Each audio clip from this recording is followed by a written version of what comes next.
सोलापूर येथील बागवान नगर परिसरातील दोन जनावरे कारमध्ये MH14 CK 3542 मध्ये घालून नेण्याचा प्लॅन गोरक्षकांनी हाणून पाडला।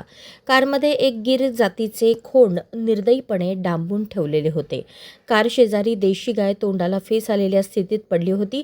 त्या ठिकाणी जमलेल्या जमावाने कारची तोडफोड केली। हा प्रकार 3 ऑगस्ट रोजी पहाटे 3:30च्या सुमारास घडला। यात जनावरे चोरी करणाऱ्या कार चालकासह तिघांविरुद्ध MIDC पोलिसात गुन्हा दाखल झाला आहे। सोलापूर शहरातील MIDC परिसरातील सुनील नगरात यापूर्वी देखील 2 गायी चोरून नेण्याचा प्रयत्न झाला होता। गोरक्षकांना खबर लागताच ते घटनास्थळी येत असताना गायी चोरणारे पसार झाले। दरम्यान 3 ऑगस्टच्या प्रकाराबद्दल जयप्रकाश नारायण नगरातील दीपक राजू चव्हाण यांनी MIDC पोलिसात फिर्याद दिली। त्यांचा बागवान नगर परिसरात रोडलगत गायीचा गोठा असल्याचे त्यांनी पोलिसांना सांगितले। त्यांचे गिर जातीचे एक खोंड या चोरट्यांनी चोरून नेण्याचा प्रयत्न केल्याचे फिर्यादीत नमूद आहे।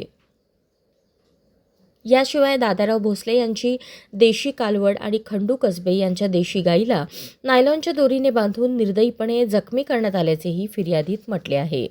गुन्हा दाखल झालेल्या तिघांवरील एक जण पोलिसांच्या रेकॉर्डवरील आरोपी असून त्याच्यावर प्रतिबंधात्मक कारवाई करण्यात येईल असेही वरिष्ठ पोलीस अधिकाऱ्यांनी सांगितले। बागवान नगरात कारमध्ये कोंबून गोवंशांची चोरी करणाऱ्यांवर गुन्हा दाखल झाला असून पोलिसांनी कार जप्त केली आहे। दरम्यान या कारमध्ये औषधांच्या लेबल नसलेल्या 2 बाटल्या होत्या। गोवंशांना चोरून नेण्यापूर्वी त्यांना हेरून गुंगीचे औषध दिले जाते। त्यांना गुंगी चढल्यानंतर दोरीने निर्दयीपणे बांधून वाहनातून चोरून नेले जाते असा संशय गोरक्षकांना आहे। पण त्या बाटल्या नेमक्या कशाच्या होत्या, त्यात कोणते औषध होते हे गुलदस्त्यातच आहे।